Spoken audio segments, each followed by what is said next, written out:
Olá pessoal, eu sou a Vera Garcia, estamos aqui novamente com o nosso canal Bederer, no caminho.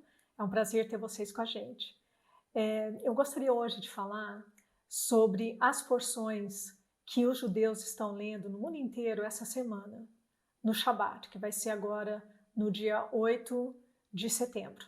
Lembra que o dia começa no pôr do sol, tá? Então o Shabat, ele começa na sexta-feira à noite e vai até o pôr do sol do sábado do dia seguinte.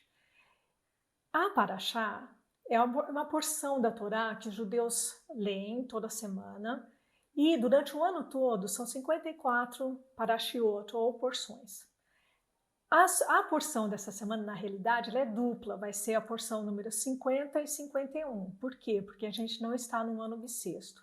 Como o calendário judaico é um calendário lunar, para a matemática dar tudo certinho, nos anos que não são bissextos, há algumas porções que a gente lê junto. Tá? Então, essa semana vão ser a porção número 50 e 51, que são Nitzavim, que quer dizer em pé, e a outra porção é Vayeler, ele foi. Tá? E elas são encontradas, a primeira, a porção 51, Nitzavim, Deuteronômio 29, 10 a 30, 20, e a Parashá 52, Vayeler, em Deuteronômio 31, e é só esse capítulo. Bom, como vocês podem ver, a gente está no final do ciclo, né? A gente está lendo a 51 e 52, só tem 54. Esse ciclo vai ter uma interrupção, porque nós temos as festas que estão vindo aí, a gente vai falar sobre isso também em outros vídeos, tá? Então, as festas mais sagradas que existem no calendário judaico estão por vir, que é o Rosh Hashanah ou Yom Teruah, o Yom Kippur e a Festa dos Tabernáculos. Depois disso, se retoma a leitura até o finalzinho e depois começa de novo em Gênesis 1. Vou fazer um resuminho aqui bem rapidinho do Nitzavim. Ele fala sobre a renovação da aliança, o abandono da aliança, quando o povo de Israel se volta para o Senhor e essa palavra que o Senhor deu ao povo de Israel, aqui está a vida, aqui está a morte, escolham a vida. O povo de Israel, quando essa Parashá foi escrita, quando Moisés estava falando com eles estavam lá nas planícies de Moabe, um pouquinho antes de entrar na Terra Prometida. Então, Moisés estava falando de novo sobre essa aliança que o Senhor tinha feito com o povo de Israel. Então, qual é o propósito deles estarem ali reunidos? Aqui fala em Deuteronômio 29, 10 a 13, assim: Vós estáis hoje perante o Senhor, o vosso Deus, os cabeças das vossas tribos, vossos anciões e os vossos oficiais, todos os homens de Israel, os vossos meninos, as vossas mulheres e o estrangeiro, que está no meio do vosso arraial, desde o vosso rachador de lenha até o vosso tirador de água, para que entres na aliança do Senhor teu Deus e no juramento que hoje o Senhor teu Deus faz contigo, para que hoje te estabeleça por seu povo, e ele te seja por Deus, como tem prometido e como jurou aos seus pais, Abraão, Isaque e Jacó. Então o povo estava reunido ali, é uma reafirmação da aliança. E o Senhor fala bem específico, olha, hoje vocês são meu povo. Então assim, é como um casamento. Já houve isso ali no Sinai e aqui é uma renovação, como se fosse uma renovação dos votos de casamento. E a palavra fala também, é muito interessante, o próximo versículos, em Deuteronômio 29, 14 e 15. Quem não estava lá? Porque fala assim: não é somente convosco que faço esta aliança e este juramento, porém com aquele que hoje aqui está, perante o Senhor nosso Deus, e também com aquele que não aqui está. Opa, quem são essas pessoas que não estão ali? Obviamente, são os descendentes que viriam depois, mas tem algo aí mais que eu acho que eu gostaria de apresentar para vocês as hipóteses, tá? Em Atos 2, 38 e 39, quando Pedro está lá falando no dia de Pentecoste com os judeus que tinham subido a Jerusalém para celebrar esta festa, que chama Shavuot em hebraico, e para a gente é o Pentecoste, ele fala assim, as pessoas perguntam para ele, e como é que a gente faz? Né? A gente ouviu a palavra, o que a gente faz com isso? E Pedro fala, arrependei-vos e cada um de vós seja batizado em nome de Jesus Cristo para a remissão dos vossos pecados e recebereis o dom do Espírito Santo. Pois para vós outros é a promessa, para vossos filhos e para todos que ainda estão longe, isto é, para quantos o Senhor nosso Deus chamar. É uma alusão os outros, né, os que estão longe. Mas nesse contexto aqui, onde aconteceu isso, ainda só tinha judeu. Jesus havia acabado de ser levado aos céus, louvado seja o seu nome, através da ressurreição, e Pedro estava lá em Jerusalém, no Pentecoste, vem o Espírito Santo e ele fala isso, ele é uma citação quase daquele versículo. Mas Paulo vai mais adiante nessa revelação, olha só que lindo isso, Efésios 2, 11 a 13.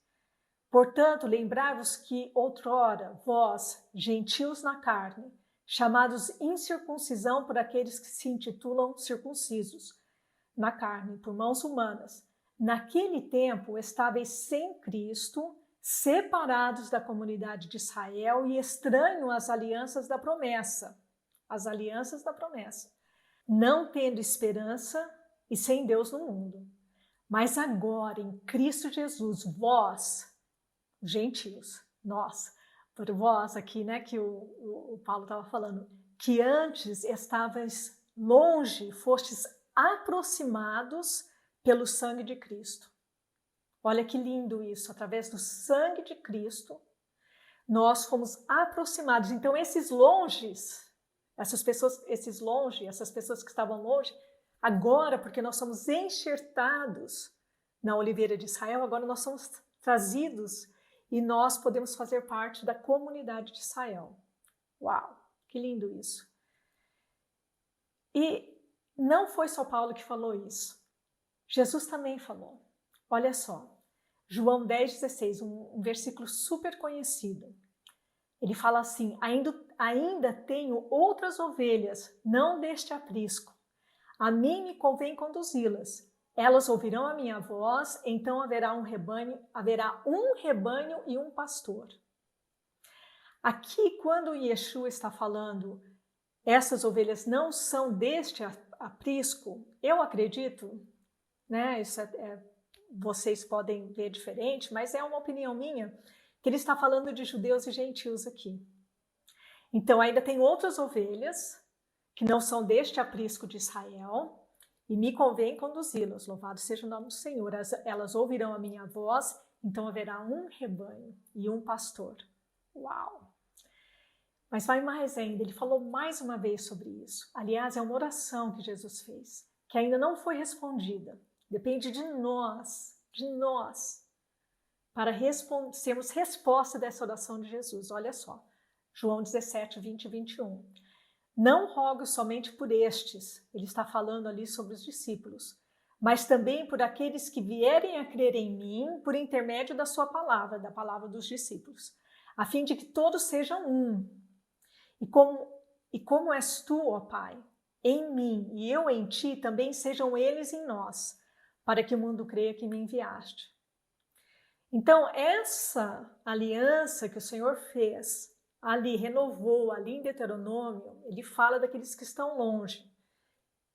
São os descendentes que viriam depois, e eu creio também nós, através de Cristo, nós que somos os crentes das nações. É muito importante aqui uma pausa. Eu não estou advogando de maneira alguma que nós nos tornemos judeus, que a gente siga as leis dessa aliança do Sinai, como a gente fala.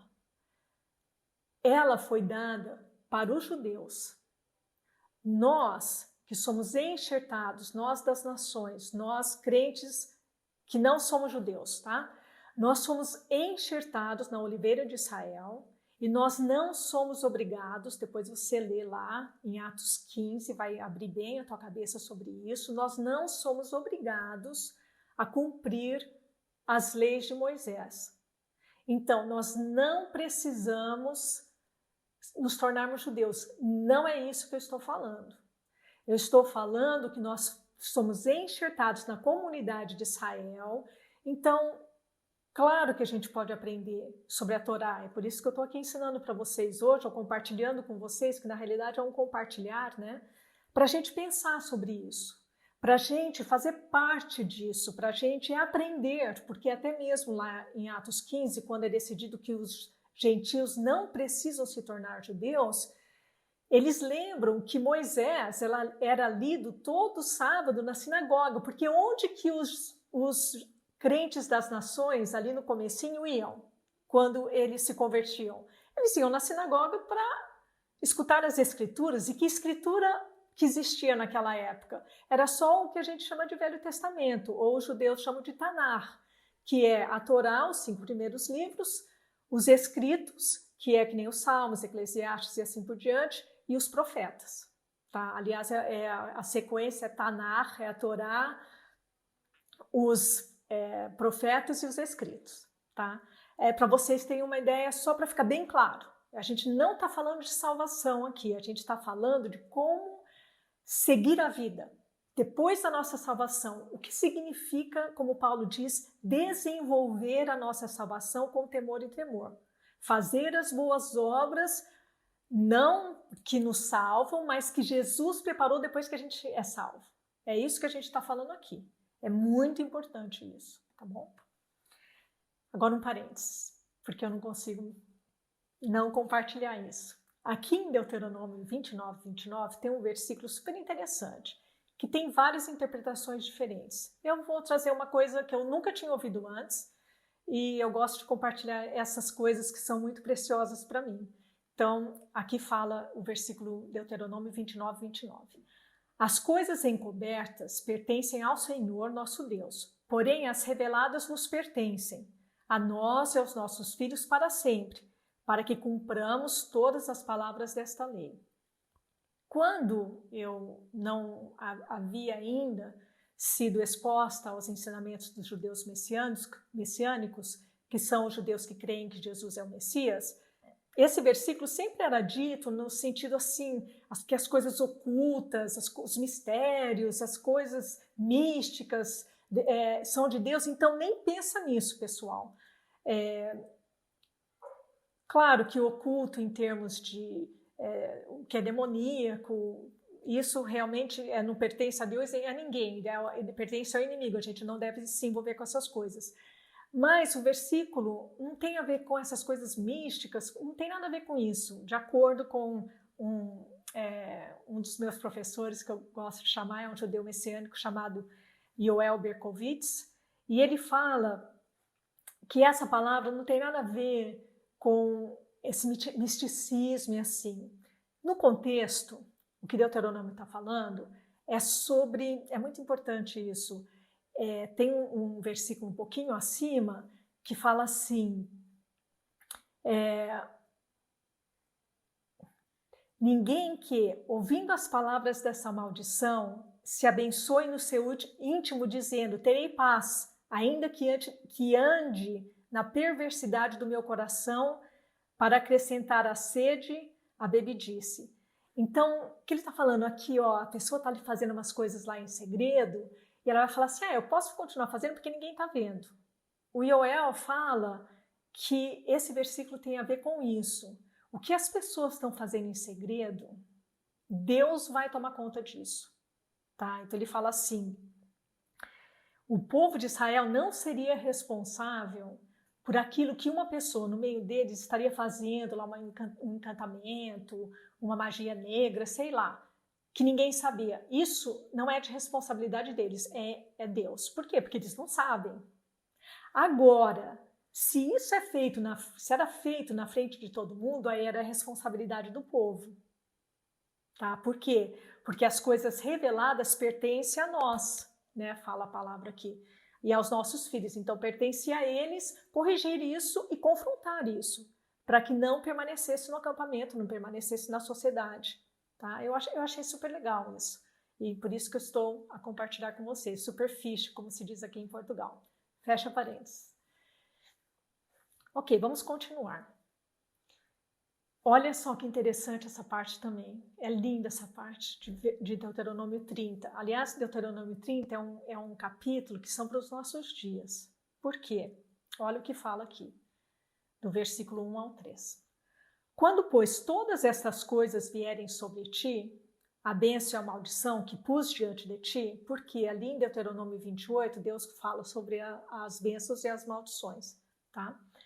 Se recordardes delas entre todas as nações onde o Senhor te lançar, e tornares ao Senhor teu Deus, tu e teus filhos, de todo o teu coração e de toda a tua alma, e deres ouvidos à sua voz, segundo tudo que hoje te ordeno, então o Senhor teu Deus mudará a tua sorte, e se compadecerá de ti, e te ajuntará de novo de todos os povos entre os quais havia espalhado o Senhor teu Deus.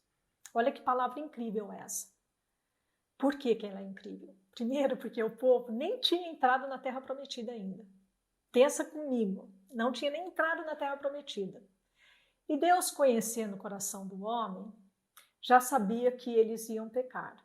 Já sabia que eles iam ser vomitados da terra, ou seja, eles iam ser, por Deus, retirados da terra por causa do pecado deles. E Deus é tanto um Deus de aliança que ele cumpriu o que ele falou que ele ia fazer. Se vocês não me seguirem, se vocês seguirem após outros deuses, eu vou expulsar vocês da terra, porque a terra é dele. E Deus é tanto um Deus de aliança que ele fez isso. Só que ele já previu também que haveria um tempo em que o povo de Israel ia falar, peraí, eu preciso voltar para o meu Deus. E o Senhor fala aqui, dá a garantia de que ele se compadecerá do povo de Israel. Aliás, ele já fez isso, né? Olha lá no mapa, gente, olha lá no mapa mundi, tá lá Israel ali.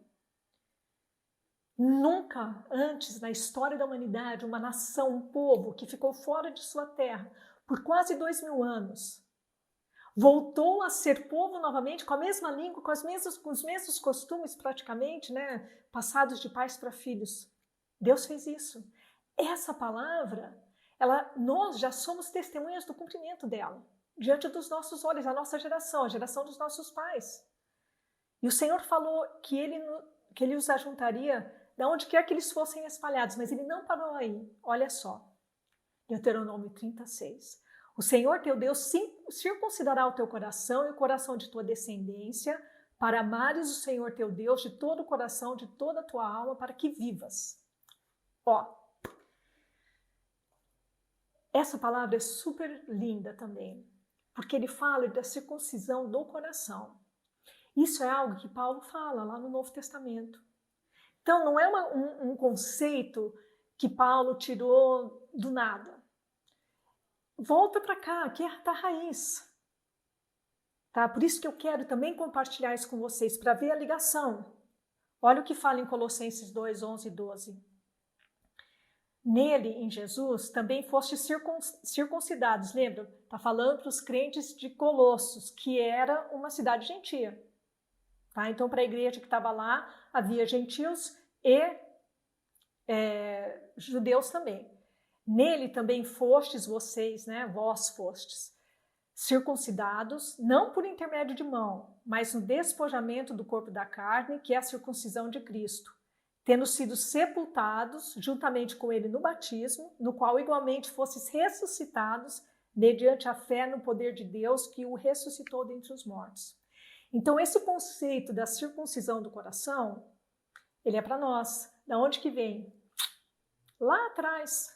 Já é um conceito hebraico que, obviamente, os judeus são chamados para circuncidar os seus filhos homens, só os filhos homens, tá?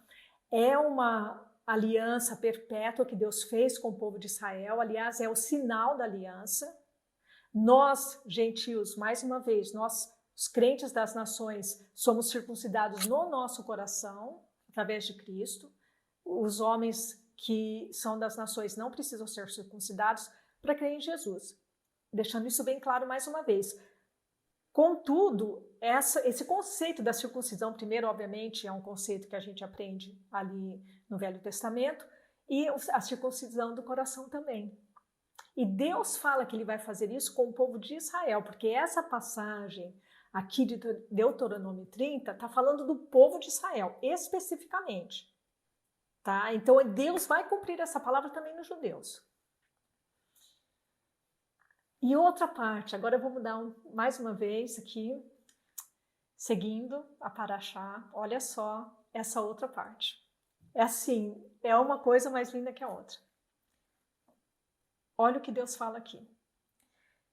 Porque ele está falando da Torá como um todo, tá? Porque este mandamento que hoje te ordeno não é demasiadamente difícil, nem está longe de ti. Não estás nos céus para dizeres, quem subirá por nós aos céus, que nolo traga e nolo faça ouvir para que o cumpramos? Nem está além do mar para dizeres, quem passará por nós, além do mar, e nos traga para nos fazer ouvir, para que nós possamos cumprir essas palavras. Pois essa palavra está muito perto de ti, na tua boca e no teu coração para cumprires. Essa palavra é citada no Novo Testamento por Paulo, em Romanos 10, 1 a 13. Eu vou ler toda essa passagem porque ela é imperativo que a gente entenda isso. Ele fala assim: irmãos, a boa vontade do meu coração e minha súplica a Deus a favor deles são para que sejam salvos. Deles quem? Dos judeus. Porque lhes dou testemunho de que eles têm zelo por Deus, porém não com entendimento. Porquanto, desconhecendo a justiça de Deus e procurando estabelecer a sua própria, não se sujeitaram a que vem de Deus. Paulo falando sobre os seus irmãos, na carne. Porque o fim da lei é Cristo, para a justiça de todo aquele que crê. Esse versículo é muito usado para falar, tá vendo? Ó, não tem mais lei, acabou. Cristo Jesus é o fim da lei. Há uma tradução melhor para esse versículo, que seria, pois o Messias é a meta, o objetivo para o qual a Torá está mostrando. Tá? Então, não é que Cristo veio e acabou, agora não tem mais, porque ele falou que não vai passar um ponto da lei que não vai se cumprir. Então, ficaria contraditório isso, mas ele continua. Ora, Moisés escreveu que o homem que praticar a justiça decorrente da lei viverá por ela. Mas a justiça decorrente da fé, assim diz. Tá? Ele está citando isso. Não perguntes em teu coração quem subirá ao céu, isto é, para trazer do alto a Cristo, ou quem descerá ao abismo, isso é, para levantar Cristo dentre os mortos. Porém, se diz, a palavra está perto de ti, na tua boca, no teu coração. A palavra está perto de ti, gente. Citando lá Deuteronômio. Se com a boca confessares Jesus como Senhor e em teu coração creres que Deus o ressuscitou dentre os mortos, será salvo. Agora pensa bem, se Paulo estivesse falando acabou a lei, por que ele ia estar citando a lei? O que Paulo está falando aqui, gente, é do espírito da lei. Isso é muito importante. Porque se ele falasse, acabou a lei, não tem mais nada a ver, novamente eu vou perguntar, por que ele estaria citando a palavra da fé?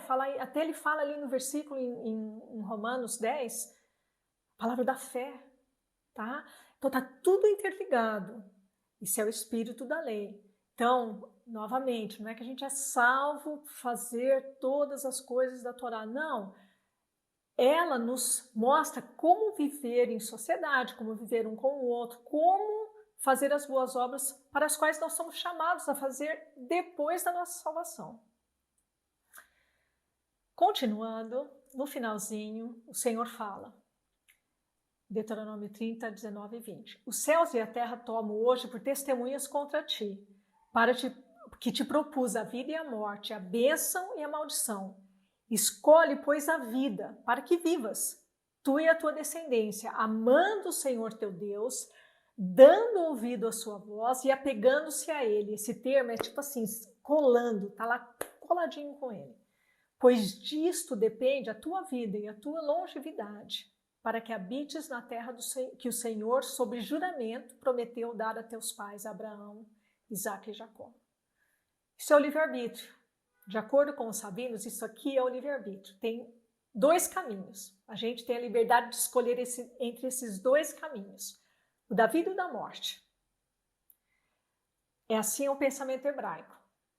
Vou deixar aí por aí, porque a gente não está falando sobre predestinação, livre-arbítrio e coisa e tal. É só para vocês pensarem um pouco. Aí a gente acaba a primeira paraxá, a primeira porção. Agora eu vou falar rapidamente sobre a segunda porção. Vaieler. Gente, olha só. Olha o que diz aqui em Deuteronômio 31, 29. Porque sei que, depois da minha morte, isso é Moisés falando. Por certo, procedereis corruptamente e vos desviareis do caminho que vos tenho ordenado. Então este mal vos alcançará nos últimos dias, porque fareis mal perante o Senhor, provocando a ira com as obras das vossas mãos. Esse termo, últimos dias, em hebraico, é Aharit Hayamim. Então, sabe lá quando Paulo fala dos últimos dias? É o mesmo termo. É um termo em hebraico. É um hebraísmo, como eles falam muitas vezes. É tipo assim, no Brasil a gente fala, cada macaco no seu galho. Se eu for traduzir isso para o inglês, não vai fazer sentido nenhum. Por quê? Porque é uma expressão idiomática em português. O Aharit Hayamim é a mesma coisa. Então, quando ele fala dos últimos dias, o povo escutava o Aharit Hayamim e já pensava, da onde que vem isso? Então, ele é traduzido em outras bíblias, né, outras traduções, nos últimos dias, nos dias vindouros, no futuro ou os dias do fim. Esse Aharit Hayamim, ele aparece 13 vezes no Velho Testamento. Ele aparece 8 vezes no Novo. Então, novamente, de onde que vem essa ideia dos últimos tempos? Já vem lá de trás. E aqui, em Deuteronômio, o Moisés está admoestando o povo de Israel que no tempo do fim eles teriam dificuldades porque eles teriam se afastado do Senhor. Mas o Senhor já tinha dito, ali em Deuteronômio 30, que ele sabia que isso ia acontecer, tanto que ele já falou que ele vai trazer o povo de volta, como já o fez nos nossos dias. Mas esse conceito, novamente, o que eu quero que a gente entenda, esse conceito de tempos do fim, já vem daqui. Aliás, a primeira vez que aparece, eu falei que aparece 13 vezes, se eu não me engano, aqui eu falei 13 vezes no Velho Testamento, em Gênesis 49, 1. Já fala sobre isso. Tá? A primeira vez que aparece. Quando Jacó está falando com os seus filhos, ele fala, vou falar o que vai acontecer nos últimos dias, no fim dos dias. Aharit Hayamim. Esse conceito é importante que a gente entenda também no Novo Testamento. Olha só o que fala em Hebreus. Havendo Deus outrora falado muitas vezes e de muitas maneiras aos pais pelos profetas, nesses últimos dias, Aharit Hayamim, nos falou pelo Filho, a quem constituiu herdeiro de todas as coisas, pelo qual também fez o universo. Então, na realidade, o Aharit Hayamim, os últimos dias, de acordo com o que a gente pode ver aqui, ele começa no momento que Yeshua nos deixou. Tanto que muitos estudiosos falam que quando a gente lê Paulo, pelo jeito que ele escreve as coisas, parece que Jesus ia voltar muito rápido. E quem sabe ele poderia ter, não sei, isso é uma outra história também. Mas esse entendimento dos últimos dias é importante. A gente pode estar nos últimos dias dos últimos dias, que eu acredito que nós estamos. Mas eles já começaram naquela época. Então, os últimos dias é um tempo bem longo. Porque, lembra, para Deus, um dia como 1000 anos e 1000 anos como um dia. Então, o que é mais importante? Ficar tentando achar que dia que ele vai voltar, que esses são, quando começa exatamente os últimos dias? Não. É a gente se preparar no nosso coração, tendo esse relacionamento com o Senhor, tendo esse entendimento da palavra por completo, porque isso vai nos dar a base do nosso relacionamento com o Senhor, do nosso discipulado, daquele conhecer o Senhor dia após dia. E espero que com isso que eu compartilhei com vocês hoje, isso possa acontecer mais profundamente nas nossas vidas. Shalom, queridos.